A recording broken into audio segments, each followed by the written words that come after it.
It's time to talk sports. It's Hacksaw's Headlines, a panorama of the world of sports, stories, comments, and opinions. Touchdown, San Diego! Now, here's iconic sports talk show host Lee Hacksaw Hamilton and co-host John Riley. Who wants to talk sports? We do. With the Thanksgiving weekend upon us. Good afternoon, everyone. This is Lee Hacksaw Hamilton, along with my co-host John Riley, who's from our Tennessee studios. We welcome you to the Thanksgiving weekend. Boy, have we got a lot of topics on the table. John, let's start with a corner kick. Let's talk soccer. Let's talk World Cup. I've been watching. I think the world's been watching. You've been watching? Absolutely. I mean, it's just dominating the headlines this week. I mean, let's go. Let's talk World Cup. Team USA, Wales. I thought it would be a struggle. A 1-1 tie turns out to feel more like a loss than a win. Yeah, they got a point out of it. I don't know that it was a great accomplishment because I thought they had the potential to win. John, we asked the question last week on our podcast, who's going to score goals to help Christian Pulisic? Well, they only got one goal. Pulisic got hammered throughout the course of the whole game, just physically checked, marked, knocked down.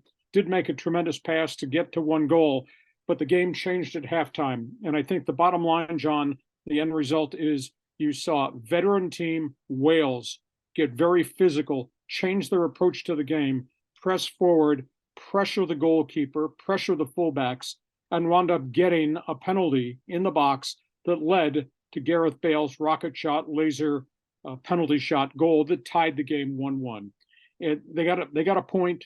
U.S. got a point. U.S. could have gotten three, but I think it now really brings to the forefront, John, and I'll ask your reaction to this, very young roster. Were they going to get the goal scoring? Now, the coach made 3 substitutions in the second half, but he did not bring Gio Reyna, the young rookie who's got firepower and a big kick. He was not part of the group that came in. So to me, I kind of came away saying, geez, that feels like a loss, even though they got a point. But it makes the run uphill, to me, a lot tougher. You sat there, you watched it, your response. Yeah, it just seemed like a lot of lost opportunities. It was a young team, the Americans, that maybe were playing a bit too aggressive, got a few yellow cards, kind of put them on their heels. This is where veteran presence really could be a great asset for the team. But now looking forward, I mean, how are they shaping up for the next couple of games, Lee? Well, they play England on Friday, and this will not be easy. You still got Pulisic and a lot of young guys around him. Matt Turner was spectacular in goal, made a couple of really clutch saves. He's going to face a lot of shots on Friday in the game against the Three Lions. England's lineup is led by Harry Kane, superstar, English Premier League. Now, he's got an ankle issue. They did an MRI exam. It came back clean on Wednesday, but he might not be 100%. However, the Brits will bring forward guys like Marcus Rashford. They'll bring forward guys like Raheem Sterling. They got a forward who scored 2 goals in their early victory against Iran, a guy by the name of Baku Saka, who plays in Arsenal with the American goaltender Matt Turner. But the point I'm trying to make, you've got established guys from the English Premier League are going to be going against Team USA, and Team USA has its one established star in Christian Pulisic. I think this is going to be an enormous challenge against England. Yeah, I mean, this is definitely a David versus Goliath matchup. I mean, I think on paper, we kind of see this one as a loss. That's what makes this group play so dynamic. I mean, we may end up in some kind of a tiebreaker situation when this thing's all over. On we go. The other games, boy, I'll tell you, the first round of the groups have been really interesting. Please explain to me how Argentina, Lionel Messi, loses to Saudi Arabia. What a shocker in the second day of the tournament. Messi scored the first goal. They had 2 other goals, and we thought it would have been a 3-0 lead that were wiped out, voided by the video replay, VAR, and then the Saudis came back and scored 2 goals in the final 15 minutes and won. Wow, what a stunner. You think they're upset in Buenos Aires? I guess so. And then you add to that Mexico, Poland. Mexico is really outclassed. They did not have a lot of firepower. Poland didn't play very well, and I don't understand that. And then their superstar, Robert Lewandowski's got 41 international goals, has a penalty shot, and it's just a weak-ass kick to the goaltender. And the Mexican veteran goaltender, the 38-year-old Memo Ochoa, comes up with a diving save on what was really a weak kick. You compared Lewandowski's penalty kick to Gareth Bale's rocket shot laser. Said, what's Lewandowski doing? End result, Mexico winds up in a tie with Poland, so they got a point out of that. And then what happened on Wednesday? Holy cow. Germany loses to Japan. Germany gets outplayed by Japan. Germany gets 1 goal early, and Japan dominates from that point on. That was an absolute stunner, and the Japanese scored 2 goals in the final 15 minutes. They win that one. So I'll tell you that the first group of games in the group activity, strange. And I got some people, their backs are a little bit to the wall going to the second round of games. Yeah, is this what makes the tournament great? You know, when you see these, you know, upstart nations that really don't have a World Cup presence suddenly knocking off the big boys. And if the Saudis can do it, if, you know, if Japan can do it, then, hey, why not Team USA? Well, Team USA England on Friday, it's going to be worth watching, but I don't think it's going to be easy. Okay, let's bring it back home. Let's talk college football. Yeah, big weekend. We're coming up to this is the biggest Big Ten matchup of the year. Biggest Big Ten matchup in a long time. Michigan, Ohio State, college football this weekend. Michigan has been dominated by the Buckeyes. Ohio State is ranked 2. Michigan is ranked 3. The winner puts themselves in prime position for the college football playoff. The loser could get knocked out of the top grouping of the top 4. This is going to be interesting to see how far down the loser goes.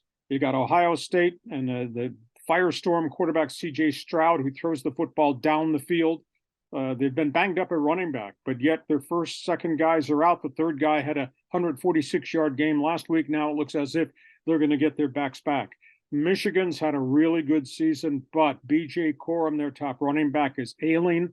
I don't know how much he's going to be able to play this weekend. They'll put a lot more pressure on their starting quarterback, J.J. McCarthy.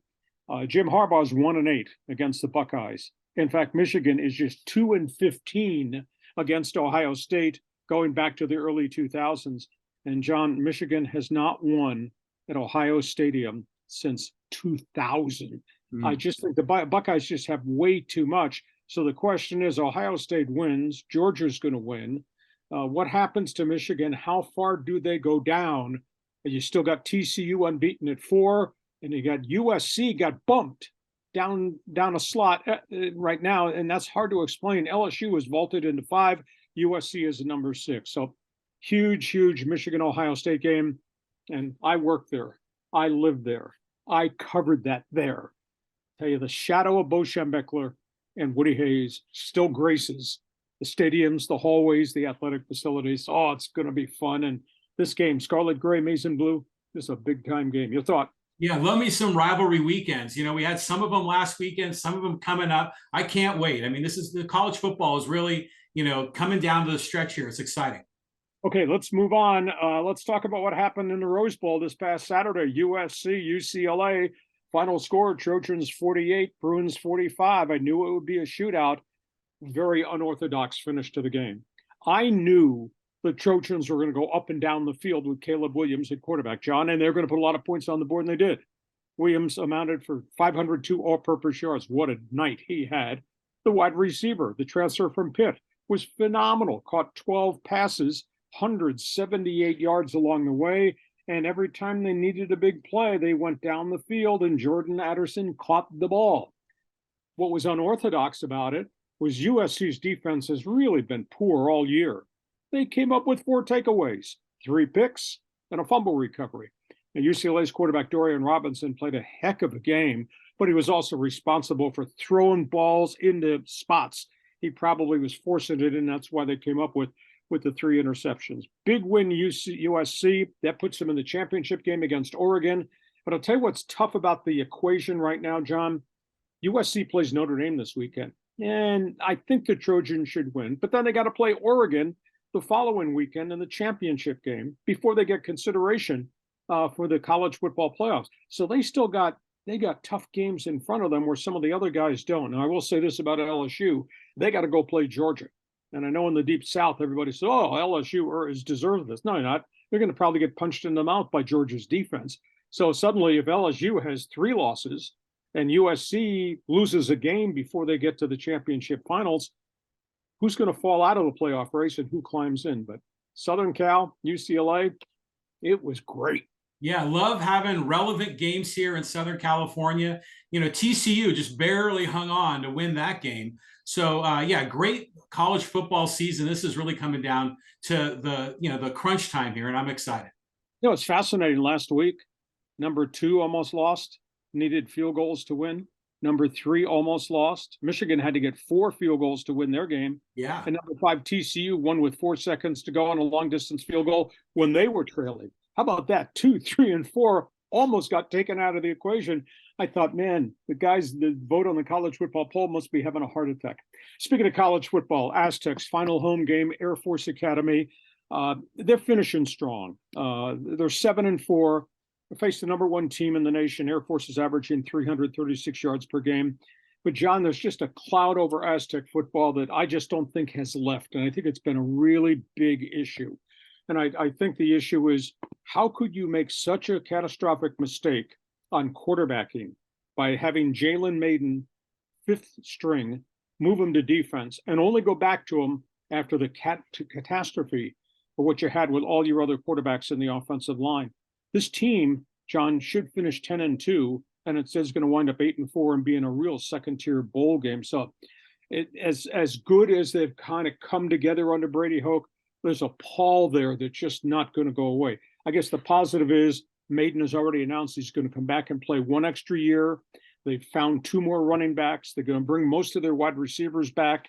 The young offensive line that went through a very painful period learning is all going to come back intact. Now they're going to have to rebuild virtually the whole defense, but to me, it's like a wasted football season. Yeah, I kind of feel the same. It's surprising that Jalen Maiden wasn't at least slotted as the number 2 quarterback on the depth chart. I mean, I get why Burmeister was number 1. That makes sense. But putting all those rookies like ahead of him, pure freshmen ahead of Maiden didn't make any sense. But, at least we've got him for next season. Let's hope the Aztecs finish strong. Tell you what, I'll give you an addendum to this conversation about San Diego State. They won't say it, but I just get the sense that the fired offensive coordinator is responsible for the demise of the quarterback position. I think he buried Will Haskell, the blue chip recruit who's transferred, and I think he just did give no time at all to Jalen Maiden, and the fact that Maiden had sat a year and a half after transferring from Mississippi State. So I think Jeff Hecklinski bears the blame for why this has turned out to be such a disappointing season. His evaluation, his treatment, his decisions with the quarterbacks there, but that also falls at the front door of Brady Hoke. Okay, let's go from college football. State of collapse. It's the only words I can use to describe the Rams and the Chargers. This has turned into a horrific situation. On paper, John, the Chargers and Rams look like elite teams. Well, on paper now, they got more good names on the injured reserve list on paper than they actually have on the field. This is just turning into a disaster. Rams have lost 4 in a row. They're 3-7 this season. Matthew Stafford has now had 2 concussions in a 3-week window. He's out of the mix. They're blowing people off the roster. Defense can't play 60 minutes a game. Their offense has been so erratic. They lost Cooper Kupp for 6 weeks, ankle surgery. Just a deplorable state of affairs. And for the Chargers, they're kind of getting healthy, but they're 5-5. And John, 2 weeks ago, you and I talked about the teeth of the schedule. And the Bolts were moving into the teeth of the schedule. They had San Francisco, they had Kansas City. They played really hard, but they lost. Lost because they didn't have enough firepower. And they lost because they kept losing more defensive players. So the Bolts are now 5-5. And they got to go to Arizona. And Arizona's fighting for its life like a drowning man. And Kyler Murray, the quarterback, is going to play. And Cliff Kingsbury could be in big jeopardy as the head coach in Arizona. So the Chargers play in Arizona. Then they get Miami. Then they have to go play the Raiders. Their schedule is still got a lot of big boys on it, which is really going to make this thing complicated. Justin Herbert, for all the things he's trying to do, his productivity has started to suffer because he doesn't have the guys around him. So, well, Labor Day weekend, you and I talked about Rams, Chargers, and potential. Look where we are as we talk here at the end of November. Yeah, I mean, it's been a complete reversal for both teams. But I'll tell you what, as a former Charger fan, a former season ticket holding Charger fan, I'll tell you what, It's nice not to feel all that frustration and drama and grief and all that emotions weekend and weekend out. So now I can kind of follow the team at arm's length, and it feels a lot better. There's some really interesting games this Thanksgiving weekend. Going towards Sunday, Green Bay at Philadelphia. Holy cow, what's happened to the Packers? They're sitting there at 4-7, and Aaron Rodgers' productivity's gone down. They're not running the football very well, and I thought that would be one of the big-time strains. They got the young wide receivers, as some Sundays are better than other Sundays. This Packers team is 4-7. That's a Philadelphia team that comes in there at 9-1 with Jalen Hurts, and man, they're hitting on all cylinders. Rams, they got to go to Kansas City. In the wake of a 4-game losing streak, they got to go to Arrowhead Stadium and meet Mahomes. Patrick Mahomes' quarterback rating, John, as of tonight is 107. Think about that. The guy's got 28 touchdowns. He's thrown only 7 interceptions on the season. Kansas City scored 37 touchdowns this season, John, in 11 games. I mean, phenomenal accomplishment. And the Rams got a limp in there. Interesting game. Cincinnati's playing much better after a lousy start, getting all their guys back healthy, and they're going to get the wide receiver Jamar Chase back. Cincy goes to Tennessee to play the Titans. You talk about tough guy football. You go play those guys in Nashville, the way they play under Mike Vrabel. I mean, Tennessee right now leads the AFC South, and they're just punishing everybody they play. It's going to be a hard day, I think, for Joe Burrow. That could be your upset special of the week. Tampa Bay goes to Cleveland. The Browns are underachieving. They've had all kinds of problems. It's been a crummy year. They're going to get Deshaun Watson back a week from now, but Jacoby Brissett will start one more game. And Tom Brady has done okay. They've been scuffling to try to stay in first place as they are a 500 football team right now. But Tampa Bay's got to play that pass rush. And Brady is going to be under siege because Myles Garrett and Jadeveon Clowney are having good games. And then I said the Chargers at Arizona. You got Justin Herbert. Kyler Murray is going to play. He's been nicked up. Neither team statistically is doing all that well. And like I said, Kingsbury's in trouble. So what's your take on the unique games that we got this Thanksgiving weekend? Yeah, I'm almost more following some of the players than the games. I mean, it's great to see what Colt McCoy did in Arizona, filling in for Kyler Murray. But how about that Heineke kid over in Washington? I mean, just really has had a windy road to get to the NFL. He's starting now, and they've been winning some games. Now, Washington's interesting because he started last year, and he kind of managed games for a while, and then it all caught up to him, and they wound up benching him. And, of course, this year was Carson Wentz, and he got hurt, and Wentz is about to come off IR. Ron Rivera says Taylor Heineke is staying in the starting lineup. Now, I wonder, the more you compile defensive tapes on guys, the more you can see things change, and maybe they'll slow him down. But right now, this kid, he played at Old Dominion, 1AA football. Mm-hmm. This guy is managing games and has been productive. So it'll be interesting going forward. All right, let's go from football. Let's go to Major League Baseball. We're waiting for the first big domino to fall. Who's going to sign the first mega contract? And there are rumors, John, everywhere of all kinds of things. Let's first of all start with the Dodgers and the Padres and the Angels. The Dodgers, John, and I'm not good at math. I struggle sometimes balancing my checkbook like you. The Dodgers have cleared $101 million from their payroll by the guys they did not tender, the guys that they've yet to re-sign, and guys who are on the street as free agents are probably going to leave.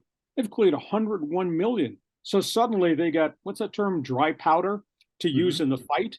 The Dodgers have got money to use to go get somebody, and they made the decision, Cody Bellinger, we're not going to pay you $18 million to hit 203. Now, that's what he's hit the last 3 years since he won the MVP and since he had the shoulder surgery. So he's gone.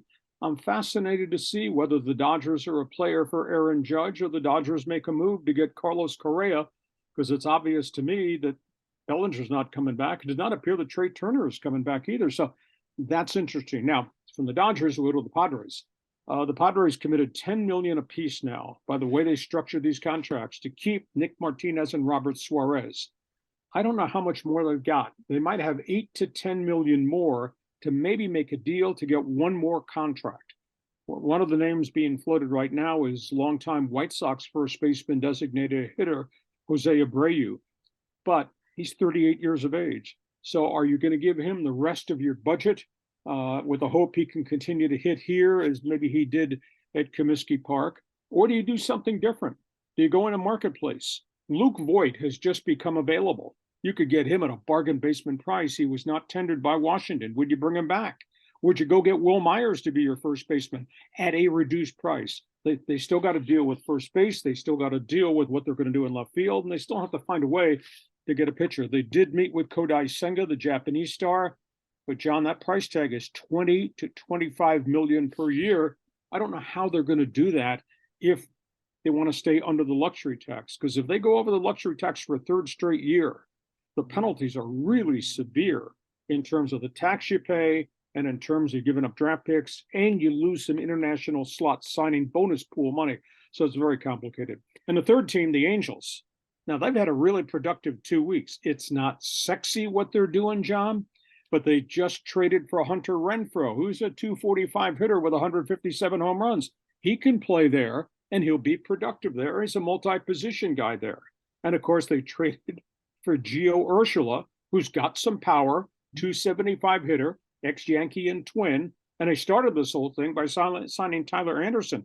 So the Angels have put a bunch of pieces in place, to be more competitive, but I also think to send a message to Shohei Ohtani, we're kind of players here. We think if we can keep everybody healthy, we might be better, and we're going to be better with the three guys that we just added. So I dumped a lot on your table here. Start with the Dodgers, walk through the Padres, and finish up with the Angels. Well, yeah, I mean, the Dodgers clearly are moving payroll off the table so that they can have space to sign Aaron Judge or maybe multiple big-time free agents. They have a bottomless pit of resources. So, yeah, I expect them to be right in the mix. I know the Giants, by the way, are hoping to get on Aaron Judge. But as far as the Padres go, I've heard some interesting speculation. You and I, we talked about, if the Dodgers got rid of Bellinger, what could another team resurrect him? Now, imagine if Bellinger was a productive player. He could play first. He could play center. He could move around. He could be a great asset to the team if they can kind of solve the problem. But, the old guy, Abreu, I think you use him as a DH. I think he'd be a great candidate. And then plus you got Tatis coming back, a lot of movable parts. For me, if I'm GM AJ Preller, my focus is on Senga. I want to sign another pitcher because you need more in your rotation. As far as the Angels go, love seeing Renfroe back in SoCal. He's a great guy. I like seeing them really trying hard to kind of put this thing together rather than letting it crumble in their hands. So we need to keep Ohtani in SoCal. Ohtani is, some say, the face of the game. And so I like seeing the Angels continue to rebuild that franchise. Well, you're kind of reaching. I don't want you to injure your shoulder, separate your shoulder. Reaching for Bellinger means you got to go through Scott Boras. You think Boras is going to bring his client in here for $10 million? I don't think so. He's had, supposedly, according to the agent, he's been contacted by 12 teams already. Now, there is a rumbling out there that Boras might say, let's do 1 year contract. Let's put it on Bellinger. Yeah. But what is the price tag for 1 year? Can Bellinger straighten himself out in 1 year? But what price tag do you have to pay for this trial season for 1 year? If it's still 15 to 18 million, and the guy's hit 203 the last 3 years, does San Diego want to pay that? You're the first guy that I've known on the street corner that said, hey, how about Cody Bellinger? Because everybody else is talking about other names. And I agree with you about Renfroe. I think Renfroe is a pro's pro. Totally. If he could hit 250 and 20 home runs, that's a pretty good accomplishment. So I like what the Angels did. Okay, let's go from that. Final topic on the table. We'll deal with Aztec basketball. They look like they are big-time players. They look like maybe a 30-win basketball team. What they did to Ohio State, I mean, they beat up the Buckeyes with their defense in the first round of the Maui Classic. That was really impressive. Now, game 2, very tough game. That's Arizona. That's nationally ranked top 5 Arizona. That's Arizona loaded with all these international players. And, the Aztecs fell in a real deep hole to Arizona early and then climbed out of a 16-point deficit with their defense. But it is a 40-minute game, and they ran out of gas. They did not get outside shooting. And eventually, the bigs got beaten down by their bigs along the way. But that was a pretty impressive statement game for them to come from 16 down and actually get the lead right at the half, rather than have 16 become a 30-point deficit and get their doors blown off. This is a really good San Diego State basketball team. And once they get through the Maui Classic and the big boys are playing, from the Mountain West Conference, maybe I just forfeit all the games. I don't need to play those guys because they're going to beat our brains out. I was so impressed with San Diego State. Yeah, I'm equally impressed with the team. I think that Arizona is just at a different level, and they have how many 7-footers that are what's the right word? Athletic, agile. I mean, they move like, wingmen, but there are these big muscle guys down underneath. And then in the game last night, it just seemed like when the Aztecs defense was right in the face of their 3-point shooters, and those guys just didn't miss. And the Aztecs, a big game, maybe some nerves, struggled a bit. I agree with you, Lee. I think the Aztecs are going to have a fantastic season. They're working through a couple of little kinks in the system, but watch out in March. Yeah. And we got a lot of time to talk about, are they Sweet 16? Are they Elite 8? My God, might they be a Final Four basketball team? That's going to be fun to watch. John, unique Thanksgiving podcast. We'll look forward to being with our followers next Thursday. We'll get back into our regular rotation with all the things we have. Hope you enjoyed the topics on the table. John, have yourself a great Thanksgiving weekend, and we'll talk to you next week when you come back from the studios in Tennessee. Yeah. Well, happy Thanksgiving to you and your family, Lee. Thanks, John. And thanks for being with us. We invite you to tweet, text, email, message all your friends. Tell them what we're doing on my website. It's all written, LeeHacksawHamilton.com, and tell them that you can view us on YouTube, on Facebook, on Twitter, and all the audio platforms with our Hacksaw's Headlines podcast. Have yourself a happy Thanksgiving. Thanks again for being with us. Join us again for Hacksaw's Headlines on YouTube, Facebook, and Twitter. And find the audio version on your favorite podcast apps. Touchdown, San Diego! For more content, go to LeeHacksawHamilton.com.